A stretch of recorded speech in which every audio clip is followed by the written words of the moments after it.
สวัสดีครับท่านผู้ฟังที่เคารพขณะนี้ท่านกำลังรับฟังรายการแสดงพระธรรมเทศนาปุจฉาวิสัชนาสองธรรมาสจัดโดยสภาพระธรรมกถึกแห่งคณะสงฆ์ไทย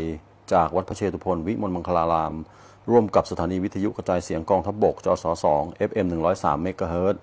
ทำการกระจายเสียงจากกรมการทหารสื่อสารสะพานแดงเขตดุสิตกรุงเทพมหานคร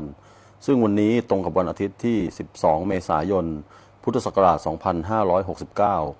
ตรงกับวันแรม 10 ค่ำเดือน 5 ปีมะเมีย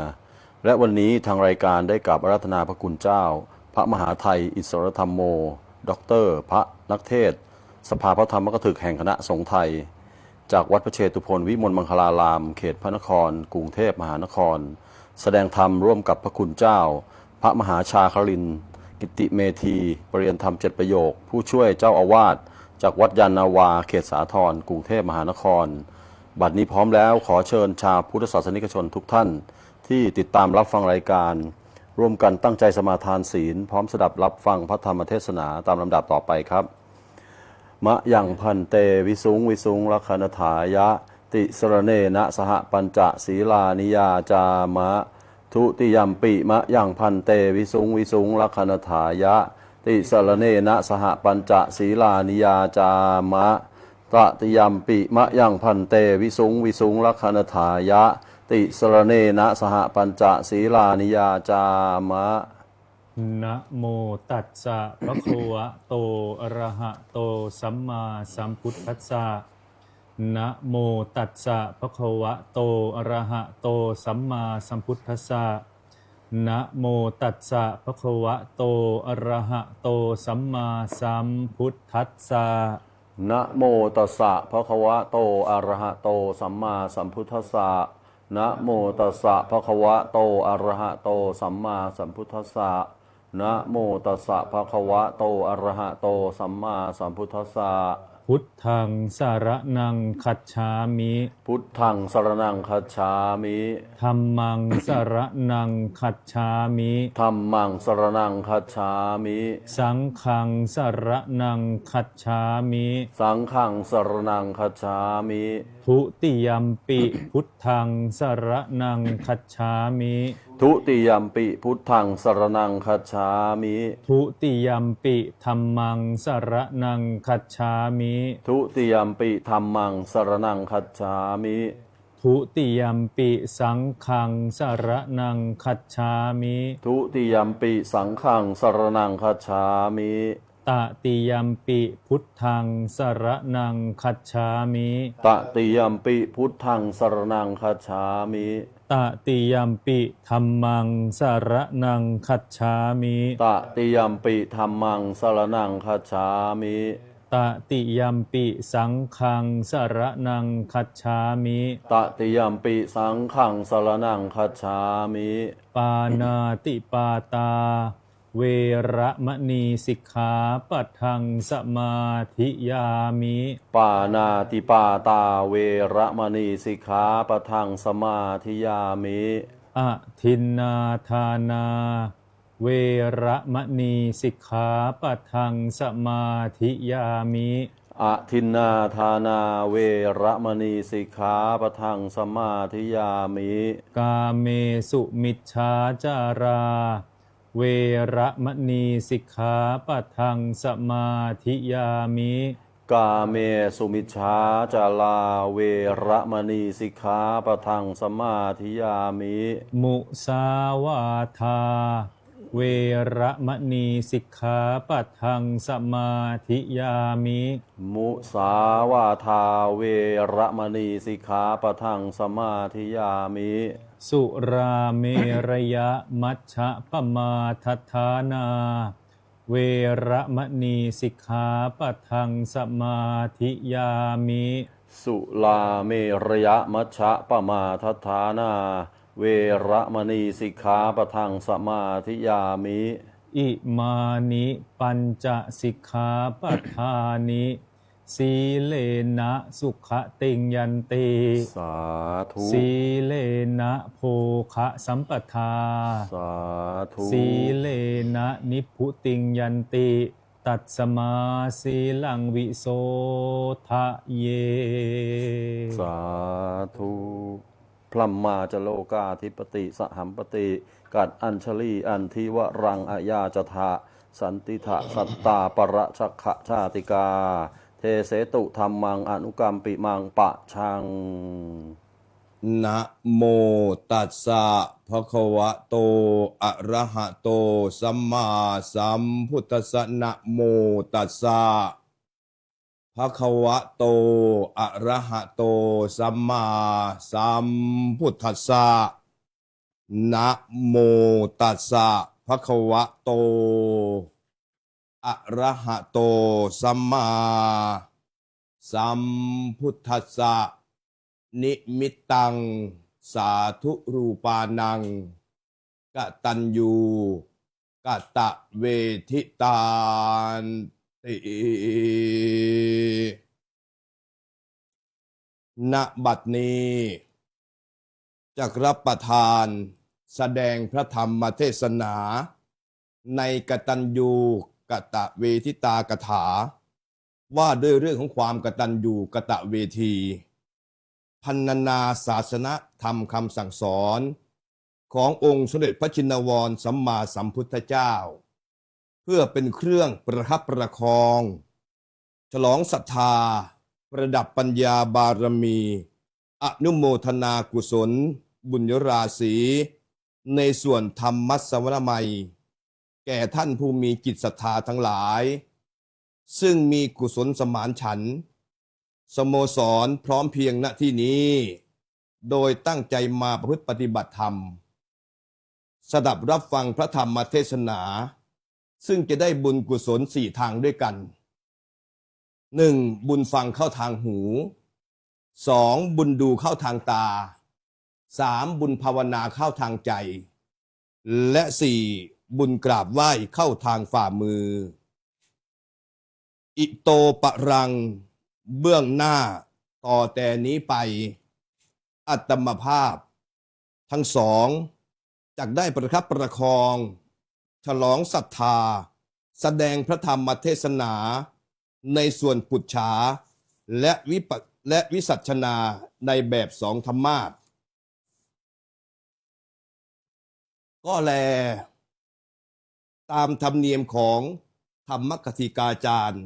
จำต้องมีการสมมุติมอบหมาย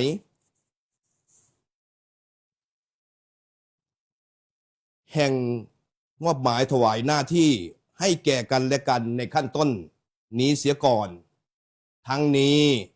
เพื่อให้เกิดความสะดวกแก่พระธรรมกถึกผู้แสดงและเป็นความแจ่มแจ้งแก่ท่านสาธุชนผู้สดับรับฟังปุระโตธรรมาสเนนิสินดังสัมมนามิวาระนี้อาตมภาพขอพระคุณเจ้าผู้สังฆชินบุตรพุทธชิโนรสซึ่งนั่งปรากฏอยู่ณธรรมาสน์เบื้องหน้าผู้มีสัมมัญญานามปรากฏตามศาสนโวหารว่าพระมหาไทยอิสระธรรมโมด็อกเตอร์เป็นผู้มีลีลามีวาทศิลป์ในการพูดในการแสดงธรรมตัวสูงสมภูมิธรรมจบถึงด็อกเตอร์วัดโตก็ใหญ่หลวงมิใช่น้อยอยู่ที่วัดพระเชตุพนวิมลมังคลารามผ่านมาหลายธรรมาสน์เจนจัดมาหลายเวทีสร้างความดีปรากฏคือรอยยิ้มเป็นทุนกำไรของชีวิตซึ่งวันนี้จะได้ขอสมมุติมอบหมายถวายตำแหน่งให้พระคุณเจ้ารับภาระธุระหน้าที่เป็นพระสกวาทยาจารย์มีหน้าที่ในการปุจฉาคือไต่สวนถามปัญหาไปตามลำดับสกวาหังอัตตานังสมนามิส่วนอัตมภาพยังมีเป็นผู้มีความรู้น้อยด้อยความสามารถจึงขอถอยมารับหน้าที่เป็นผู้ดูแลแสดงในตำแหน่งแห่งพระปรมัตถยาจารย์มีหน้าที่ในการวิสัชนา ความมุ่งหมายของการรับฟังแสดงพระธรรมเทศนานั้นมี5ประการคือ ได้ความรู้ใหม่ ได้วิจัยเรื่องเก่า ได้บรรเทากังขา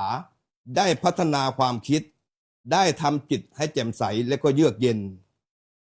พันเต สกวาทสกวาทาจริยะ ขอพระคุณเจ้า สังฆชินบุตรพุทธชิโนรสผู้ได้รับสัมมัญญา จงได้ดำเนินเนื้อความตามบุรพประโยคกถา เริ่มแจกแจงแสดงพระสัทธรรมเทศนา เพื่อประดับสติปัญญาบารมี สร้างเสริมกุศลบุญยราศีในธรรมสวรมัย และเพิ่มพูนกำลังใจในสัมมาปฏิบัติ แก่ท่านสาธุชน พุทธบริษัทสืบต่อไป ก็มีณกาลบัดนี้ นะโมตัสสะภะคะวะโตอะระหะโตสัมมาสัมพุทธัสสะนะโมตัสสะภะคะวะโตอะระหะโตสัมมาสัมพุทธัสสะนะโมตัสสะภะคะวะโตอะระหะโตสัมมาสัมพุทธัสสะอัตถโคสกวาทาจริโยระโหคโต สัตถุธัมมังวิจินันโต เตสุธัมเมสุกังขังอุปัฏฐเปตวา อัตตนาวิสัชเชตุงอสักโกนโต เยนะปรวาทาจริโยเตนุปสังกมิ อุปสังกมิตวา วันทนังกัตตวา อัฏฐปันหังปุจฉติติณโอกาสบัดนี้ อัตมภาพทั้งสอง ผู้ได้รับการสมมุติจากท่านพระสังฆชินบุตรพุทธชิโนรสซึ่งนั่งปรากฏอยู่ณธรรมาสน์ทางโน้น พระคุณเจ้ารูปนี้มีนามปรากฏในศาสนโวหารว่า ท่านพระมหาชาครินทร์กิตติเมธี เป็นพระดังย่านสาทรพุทธศาสตร์บัณฑิตปรริยนธรรม7 ประโยคพ่วงผู้ช่วยเจ้าวาดวัดยานนาวา ท่านนี้ไม่ธรรมดาเป็นถึงพระวิทยากรชื่อเสียงลือชา ออกรายการสมณเณรทูปลูกปัญญาทุกปี เป็นเหมือนดุจเรือลำใหญ่เป็นธรรมนาวาลำใหญ่ขับเคลื่อนพระพุทธศาสนา แบบโกอินเตอร์ นอกจากนี้ยังเป็นนักเทศเสียงดี FC ทั่วทิศเหนือกลางออกตกขึ้นบกลงน้ำท่านไปมาหมดเทศมาหมด นับว่าท่านเป็นมือดีด้านโฆษกก็หาใครเทียบเทียมได้ยาก เบื้องต้นนั้นท่านก็ได้แสดงอานิสังสกถาพรรณนาอานิสงส์ของการฟังธรรม เริ่มตั้งแต่สตาร์ทจนปริโยสารด้วยเซนเทนโวหารที่สละสลวยมากด้วยสาระ จังหวะท่านก็ดีลีลาก็งามแถมใจความก็กระชับ เป็นที่จับจิตสะกิดดวงใจของท่านสาธุชน ผู้ฟังผู้ชมผู้ดู ทั้งช่องสีฟ้าแล้วก็ช่องสีแดงแล้วก็ทางไลฟ์สด ในที่สุดก็ได้สมมุติในอัตมภาพรับตำแหน่งแห่งพระปรวาแห่งพระสักวาทยาจารย์ ถือว่าเป็น President เป็นประธานในการเทศนา มีหน้าที่อัญเชิญพระสัตตุธรรมคำสอนขององค์สมเด็จพระชินวรสัมมาสัมพุทธเจ้า ยกขึ้นตั้งเป็นหัวข้อปัญหาเพื่อปุจฉาซักไซ้ไต่ถามซึ่งกันและกันดำเนินความว่าอัตถโขในคราวครั้งนั้นแล สกวาทาจริโยพระสกวาทยาจารย์ระโหคโตอยู่ในที่ระโหฐาน สัตถุธรรมังวิจินันโตจึงคิดวิจัยทำรีเสิร์ชใคร่ครวญถึงหลักธรรมคำสอนขององค์สมเด็จพระชินวรสัมมาสัมพุทธเจ้าเกี่ยวกับเรื่องมหากตัญญูเนื่องในวันมหาสงกรานต์เตสุธัมเมสุกังขังอุปัฏฐเปตวาก็อาจจะเกิดระแคะระคายหรือเวมติกังขาคือความสงสัยในหมู่ธรรมทั้งหลายเหล่านั้นได้อาจจะรู้สึกตื้นตันเป็นหนักหนาเกินที่จะสติปัญญาจะอันเดอร์สแตนหรือเข้าใจได้อัตนาวิสัชเชตุงอสักโกนโตเมื่อ ถูกข้อกังขาอาจจะเข้าสิงครอบงำใจจนเกินวิสัยสติปัญญาและความสามารถที่จะพอคลี่คลายหายกังวลก็จึงได้ครุ่นได้คิดตรึกติตรองอยู่ในใจรำพึงอยู่เนืองๆอยู่แต่ในใจว่าโกนุโขโกนุโขโกนุโขโอ้ใครเล่าหนอที่จะพอปัดเป่าความสงสัยช่วยแก้เวมติกังขาคือเรื่องสงสัยในเรื่องของเราในวันนี้ลงเสียได้เมื่อรำพึงไปโอ้เห็นแน่แท้แล้วท่านปรวาทีผู้นี้แหละเป็นผู้ที่มีความรู้คู่กับความเมตตาทั้งยังที่เฉลียวและฉลาดสามารถในหลักธรรมคำสอนท่านปรวาทีย่านสาธรองค์นี้แหละจะช่วยกำจัดปัดเป่าบรรเทาบันเทิงความสงสัยให้เกิดความเบาใจแก่เราได้เป็นแน่แท้เยนะปรวาทาจริโยเตนุปสังกมิพระสักกวาทยาจารย์ครั้นทราบว่าท่านปรวาทีพำนักอยู่ณสถานที่ใดใกล้ไกลก็จะไปตรงนั้นอุปสังกมิตวาครั้นไปถึงสำนักก็จึงได้พักรอดูทีท่าเมื่อสังเกตก็พบว่าท่านนั้นมีความผาสุกสบายดีไม่มีใครมารบมากวน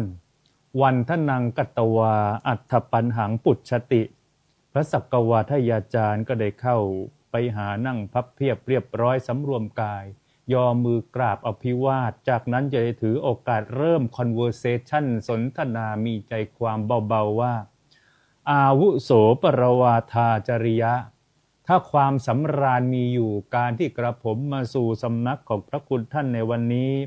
กระผมจะขอโอกาสสนทนาธรรมในเรื่องมหากตัญญูเนื่องในวันมหาสงกรานต์ณขอรับพระคุณเจ้าค่าสาธุ สาธุวันนี้ได้โคจรมาพบกันเนื่องในวันใหญ่วันโตเป็นที่มาที่ไปว่าต้องนิมนต์พระชื่อเสียงโด่งดังสักนิดหนึ่งเพื่อเป็นการทำให้เกิดธรรมะบันเทิงแก่ท่านผู้ชมผู้ฟังนะครับครับท่านพระสักกวาทีจารณัยมาซะเต็มที่เลยทำให้ผมนั้นรู้สึกไม่มั่นใจในตัวเอง จากเมื่อก่อนเต็มร้อยตอนนี้ลดน้อยถอยเหลือ50เพราะว่าเจรนัยมาเยอะเหลือเกินถึงคุณสมบัติมามากมายขนาดนี้ใส่ไปเยอะเลยใช่ครับไอ้ที่ว่ามือสั่นๆนี่เป็นเทคนิคการเทศหรือครับอันนี้สั่นเพื่อจะสู้สั่นเพื่อจะสู้เป็นลีลาขององค์เทศนั่นแหละไม่ธรรมดาญาติโยมท่านผู้ฟังองค์นี้องค์พระปรวาทีองค์นี้แน่นอนแน่แท้เปิดช่องไหนก็เจอยกเว้นช่องที่ปิดวันนี้ท่านมาเปิดให้เราได้เห็นถึงโอกาสวันดีๆวันหนึ่งปีละครั้งโคจรมาแล้วท่านปรวาทีขอรับกระผมก็ถามไม่เยอะหรอกอย่าถามมากก็แล้วกันเอาสักเซตหนึ่งพอเอาพอสมควรสัก4 question ยาวไปไหม4คำถามแต่ไม่มีตัวช่วยขอลดลงหน่อยสิลดไม่ได้สิเดี๋ยวท่านผู้ฟังบอกว่าฟังไม่คุ้มมาถ้าตอบได้ก็จะตอบถ้าตอบไม่ได้ก็จะกลับไปคิดแล้วกลับมาตอบใหม่ครับเดี๋ยวผมจะช่วยตอบด้วยเอาอย่างนี้แล้วกันวันที่เราจะถึงเนี่ยเขาเรียกว่าวันสงกรานต์ผมก็จะถามมันง่ายๆนั่นแหละวันสงกรานต์จริงๆแล้วมันคือวันอะไรขอรับท่านปรวาทยาจารย์อันนี้ก็พอตอบได้อยู่บ้างขอรับเหตุผลเพราะว่าเมืองไทยนะมีวันสงกรานต์เกือบทุกปีไม่ใช่เกือบมีทุกปีสังเกตตอนนี้เป็นยังไงครับกรุงเทพของเราเป็นยังไงครับเริ่มที่จะไม่มีมลภาวะคนไม่แออัดหมายถึงว่ามลภาวะทางมนุษย์ก็ไม่แออัดคนน้อยลงคนน้อยลงมลภาวะทางอากาศก็ดีขึ้นเพราะการขับไปขับมาของรถมันก็น้อยลงครับเพราะฉะนั้นแล้วจึงทำให้รู้ว่าช่วงสงกรานต์มหาสงกรานต์เนี่ยฮะท่านพระสักกวาทีคนไทยเรานี่ดียังไงครับสำนึกรักบ้านเกิดน้ำมันแพงก็ไม่กลัวน้ำมันแพงหรือจะสู้แรงของหัวใจคนที่คิดถึงบ้านอย่างนั้นสิเพราะฉะนั้นจึงได้เห็นมิสโฮมถูกต้องสู้มิสคอลไม่ได้นั่นน่ะสิถึงเป็นเช่นนั้นเพราะฉะนั้นวันสงกรานต์มาทั้งทีความดีมันเกิดพอจะได้กลับบ้านเกิดของตัวเองใกล้ไกลก็จะไปประมาณนั้นก็ถือว่าเป็นวันครอบครัวมันครอบครัวก็ว่าได้จึงมีความหมายความสำคัญท่านทั้งหลายท่านผู้ฟังทุกท่านในวันมหาสงกรานต์เป็นวันที่เป็นอารยวัฒนธรรมประเพณีของคนไทยซึ่งได้รับ สืบต่อมาจากประเทศอินเดีย อินเดีย made ด้วย in อินเดีย ประมาณนั้นท่าน ครับ พระสกวาที วันมหาสงกรานต์เป็นวันสร้างความดีให้กับตัวเอง ยังไงครั เป็ บ นวันสร้างความงามให้เกิดกับผู้สูงวัย โอ้แถมให้อีกด้วย ใช่ ก็คือว่าเป็นวันทั้งปีใหม่ เป็นวันทั้งครอบครัว เป็นวันคนเฒ่าคนแก่ เป็น รวมหม วั ด น เลย ปีใหม่ของไทยที่นับถือปฏิบัติมาตั้งแต่โบราณกาล นานเน ใช่ ไม่พอต่อมาจึงเรียกให้เป็นว่าเป็นวันผู้สูงอายุแห่งชาติบ้าง อย่างนั้น เป็นวันครอบครัวบ้าง วันผู้สูงอายุแห่งชาติ วันครอบครัว ใช่ 13 เมษาเป็นวันผู้สูงอายุ ให้นึกถึงผู้สูงวัย เราถึงต้องกลับบ้าน ไปรดน้ำดำหัวผู้ใหญ่ ถูกต้อง เป็นหลักของความที่ว่าเป็นวันกตัญญู ไม่ใช่กตัญญูธรรมดาท่านพระสกวาที ครับยังไงขอรับ เป็นวันมหากตัญญู แสดงว่าวันใหญ่วันโต ถูกต้องร้อยความดีกตัญญูกตะเวทีต้องมาเป็นข้อที่หนึ่ง เป็น number one ประมาณนั้น ไม่สู้ความกตัญญู ถูกต้อง ในร้อยหลักธรรมในร้อยข้อคิด ในร้อยธรรมะกตัญญูยืนหนึ่งคุณธรรมแห่งฟ้า นั่นแหละ สั ตั้ง จ แต่ ธรรม วัน แห่งดิน ตั้งแต่วันที่ 13 เมษาจนถึงวันที่ 15 เมษานี่แหละและเป็นวันปีใหม่ไทย ขอรับม เนื้อความใจหาเนื้อความถอดความก็มีประมาณนี้ ประมาณ ท่านพระสกวาที ขอรับ นั่นเองญาติโยมวันสงกรานต์น่ะเขาถือว่าเป็นวันที่มีการเปลี่ยนแปลงดวงอาทิตย์ก็เข้าราศีเมษมีการเปลี่ยนแปลง ก็ถือว่าเป็นวันสงกรานต์แบบไทยๆถ้าเป็น International New Year ก็ต้องนับวันที่ 1 มกราคม แต่คนไทยเรานั่นต้อง 13 เมษา 3 ย เม น ษายน นะครับ นี่ก็คือสาแก่ใจยิ่งนักคำถามที่ถามคำตอบที่ได้ก็ถือว่าเหมาะสมอย่างยิ่งกับฐานภูมิธรรมของท่านพระปรวาทีผู้นี้ไม่ผิดแล้ว แต่วันสงกรานต์ปีหนึ่งโคจรมาสักครั้ง ครับ อยากให้ท่านปรวาทีได้เล่าเบาๆได้ไหมถึงประวัติศาสตร์เท้าความเดิมเสริมความเก่าเล่าความหลังวันสงกรานต์สักนิดหนึ่งได้ไหมที่เกี่ยวกับเรื่องเด็กที่ชื่อว่าธรรมปาละใช่ไหมครับ คุยกับนกมั่งแล้วก็พรหมทำไมต้องตัดหัวธิดาสงกรานต์อะไร จะ ต่อ ให้ อะไร เล่าเรื่องราวแต่พอย่อ พอย่อพอเป็นการทบทวนความเก่า ถ้าพิสดารคงต้องใช้เวลา เป็น3 ชั่วโมง ครับ ประมาณนั้น ก็ต้องทำความเข้าใจให้กับท่านทั้งหลาย ที่ได้ค้นหาตำรับตำรา ครับ เรื่องวันสงกรานต์ เป็น ตอ ยั น งไง นี้ ครับ ท่านพระสกวาที เด็กสมัยนี้เขาอยากรู้เรื่องอะไร ก็ถาม AI ถาม ใส่ลงไป AI ใส่ลงไป ครับ ค้นหาใน Google คำตอบมันจะขึ้นมา ถูกผิดไม่รู้แต่ ถูก ถาม ผิด ได้ ไม่รู้ ตล ใช่ อด แต่ทีนี้เรื่องของความจริงแล้วต้องเกิดมาจากความรู้สึกข้างใน ครับ มันจะมีความภาคภูมิใจมากยิ่งขึ้น ครับ เหมือนกับที่ท่านพระสกวาทีได้ถาม ให้เล่าประวัติย่อๆสักเล็กน้อย สักนิดหนึ่งได้ไหมสักนิดหนึ่งได้ เอา ไหม สักนิดนึงก็แล้วกัน ขอให้ นะ หายกระใส อืมก็ท่านทั้งหลาย พอเล่าสักประมาณสักเล็กน้อยท่านพระสก ประ วา มาณ ที ชั่วโมงหนึ่งนะผมให้เต็มที่เลย เท่าไหร่ดีอะ เอาเต็มที่เลย เอานะ กี่ชั่วโมงว่าไป เออเริ่มต้นทีท่านพระสกวาที คนที่ร่ำรวยเป็นเศรษฐีเป็นเศรษฐินีเนี่ย ครับ ก็อยากจะมีทายาท อยากมีลูกมีเต้ากับ ถู เขา ก บ้า ต้อง งทำยังไงเมื่อมันไม่มี ก็ต้อง มันก็ บ่น แปลกนะ บางคนยากจนเข็นใจทำไมมีลูกดกเอา มีหัวปีท้ายปี ประมาณนั้น เป็นคอลเลกชัน ประมาณนั้น แต่เผอิญว่าเศรษฐีท่านนี้ไม่มีบุตรในการสืบสกุล ครับ ทำยังไงดีก็ไปอ้อนวอนพระจันทร์ก่อนแล้ว อ้อนวอนพระอาทิตย์ก่อนแล้ว พระอาทิตย์ก็แล้ว ก็ยังไม่ได้บุตรมาสักทีหนึ่ง แล้วมีเทคนิคไหม ทำยังไงดีสุดท้ายปรุงข้าวปลาอาหารใหม่อีกรอบหนึ่งความพยายามความตั้งใจอยากได้บุตร ครับ ไปไหว้ต้นไทรใหญ่ ต้นไม้ ต้นไม้ที่มันใหญ่ หวังว่าต้นไม้จะให้บุตรได้ คิดว่าสิ่งศักดิ์สิทธิ์ที่ต้นไทรใหญ่นี้น่าจะมี น่าจะประทานบุตรให้ได้ ประมาณนั้น เอาแหละ แล้วไปไหว้ต้นไทรยังไงต่อครับ ปรากฏว่าไปบนบานศาลกล่าวอีท่าไหนไม่รู้ว่าภรรยาซึ่งเป็นเศรษฐินีตั้งครรภ์ ตั้งครรภ์ ในรุ่งเช้าค่ำคืนมารุ่งเช้าวันใหม่มา โอ้โห โอ้โห ใครจะไม่ดีใจ อยากได้บุตรแทบตายสุดท้ายก็ได้จริง สมใจเนอะ สมใจ ได้มาแล้วตั้งชื่อก็เพราะ ตั้งชื่อว่าอะไรค ธร รับ รมบาลกุมาร ธรรมบาลกุมาร ใช่ โอ้ชื่อดี ชื่อนี้ ะครับ ดี แล้วเด็กคนนี้เป็นผู้ที่มีปัญญาเฉลียวฉลาดดังกับพระสกวาทีประมาณนั้น อย่างนั้นเชียว ใช่ ครับ ถามใครแล้วใครถามกลับมาตอบได้หมด ไม่เคยขัดข้องแต่เพียงใด ครับ ทำให้ความนี้มันสูงขึ้นไปถึงว่า โอ้ทำยังไง ถึงจะมีคนเอาชนะธรรมบาลกุมาร ซึ่งเป็นมนุษย์คนธรรมดา หาคู่แข่งก่อน ถูกต้องประมาณนั้น ขอรับ ก็พระพรหม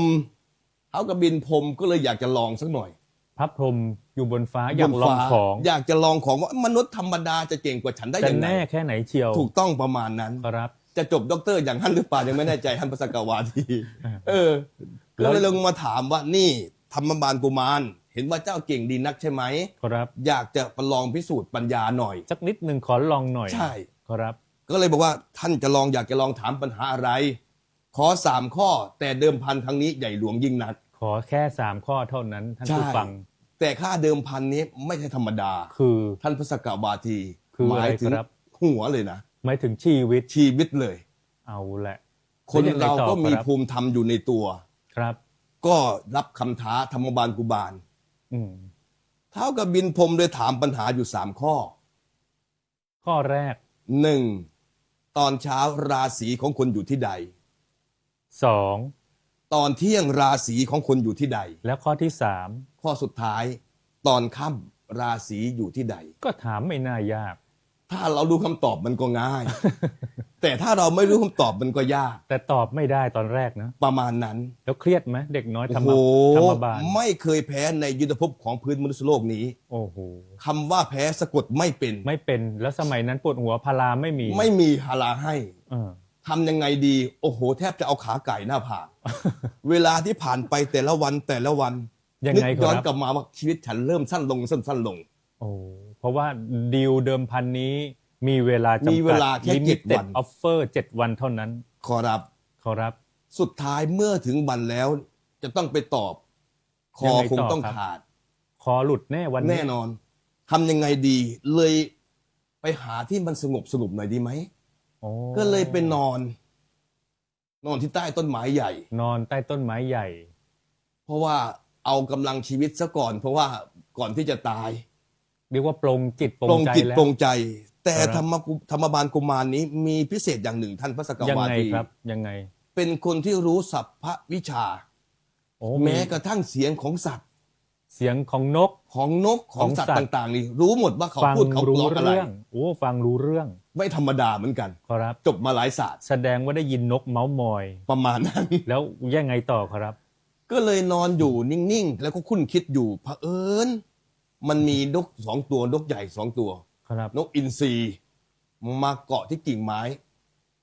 ไอตัวเมียก็ถามตัวผู้ว่าพี่ วันนี้เราจะไปหาอาหารที่ไหน ยังไงต่อ ไอตัวผู้นกอินทรีตัวผู้ก็ตอบเลย ไม่ต้องไปที่อื่นที่ไกลหรอกน้อง นี่ไง คนต้นไม้นี่ไง ใช่ไหม น้องรู้ไหม วันนี้ธรรมบาลกุมารต้องแพ้กบินพรหมแน่นอน ขอรับ เรารอไปกินศพได้เลย รอบุฟเฟ่ต์นี่แหละ ถูกต้อง เนี่ยเรารออีกนิดนึง ธรรมบาลกุมารนอนอยู่ก็เริ่มตาโตขึ้นมาเฮ้ยนกมันคุยกันเรื่องนี้ นกยังรู้ ใช่ เขาเรียกว่านกรู้นี่ไง นกรู้นก นก รู้ รู้ขอรับ เงี่ยหูฟังไอ้ตัวเมียก็เลยถามว่าทำไมถึงจะได้ไปกินเนื้อของธรรมกุมารล่ะพี่ ขอรับ ก็ธรรมกุมารยังไงก็แพ้แน่ ดูแล้วมันไม่น่าชนะ ๆไม่น่าชนะเอ้าทำไมอย่างนั้นล่ะพี่ ตอบปัญหาไม่ได้หรอก ขอรับ พี่ช่วยตอบมาสิว่าคืออะไร หูธรรมกุมารฮะ หูดี หูไม่ใช่หูดีอย่างเดียวหูใหญ่หูกว้าง อืม ยิ่งกว่า เอาละ คลื่นสัญญาณวิทยุโทรทัศน์ไหนๆเลยฮะ เรียกว่าฟังเรื่องคนอื่นนะได้ยินชัดเลย ประมาณนั้น ขอรับ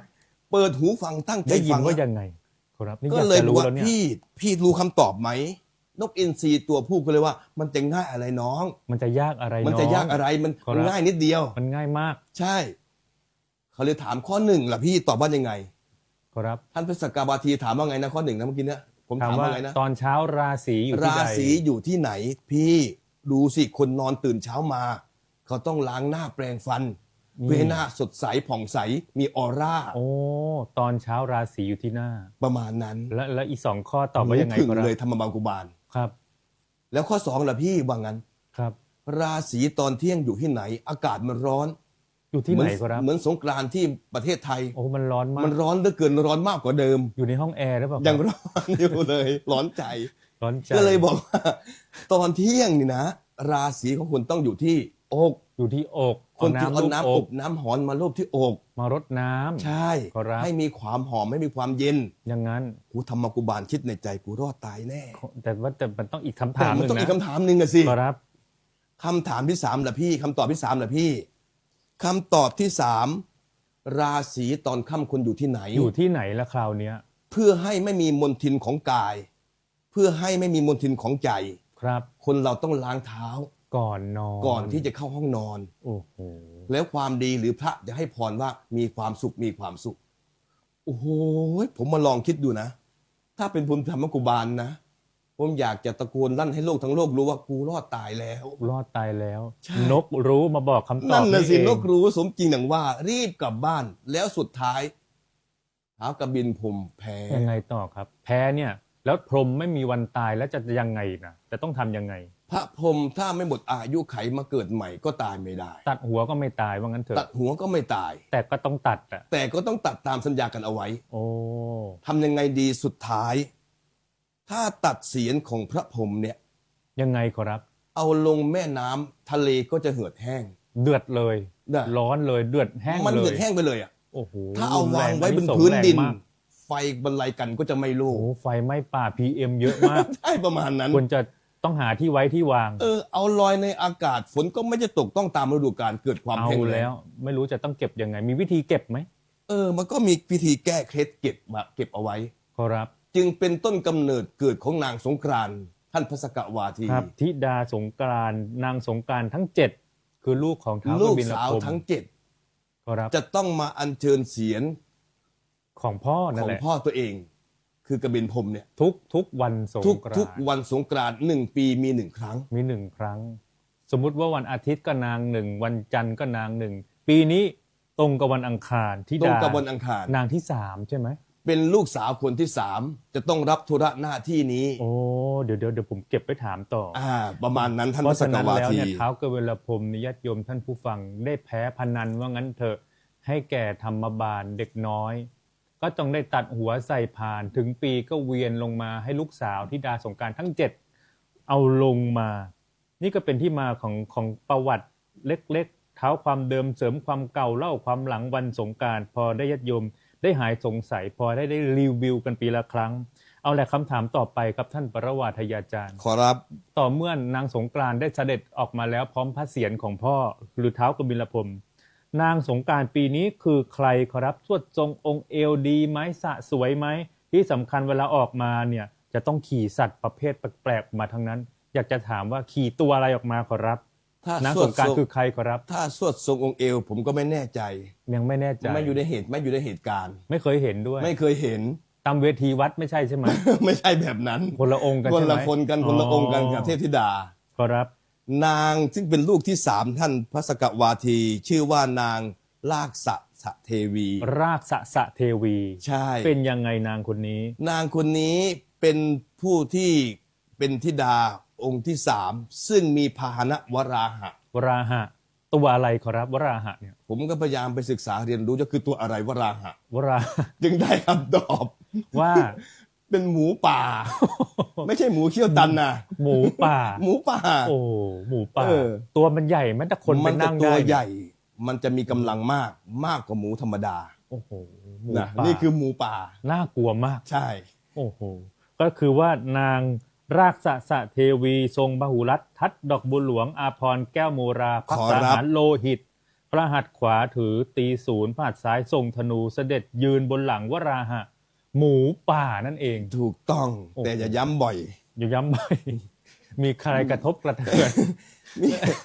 ผมไปท่านพระสกวาที ผมไปสรุปตรงหนึ่งว่ามีโลหิตเป็นพักษา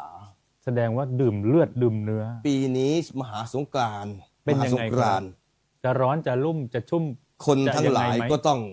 ระวังกายระวังใจ ขอรับ ใช้เงินอย่างประหยัด ดื่มให้น้อย นอนให้มาก นอนให้มาก ประมาณนั้น เอาแหละ วันนี้ขออีกคำถามสุดท้าย ยั แล้ ง ว ไม่จบอีกเหรอครับนี่ค เว รับ ลามันไล่เรามา เอา ทุก ครั ที บ แล้ ขอ ว รับขอรับ ต่อเมื่อว่าวันสงกรานต์ก็คือการเปลี่ยน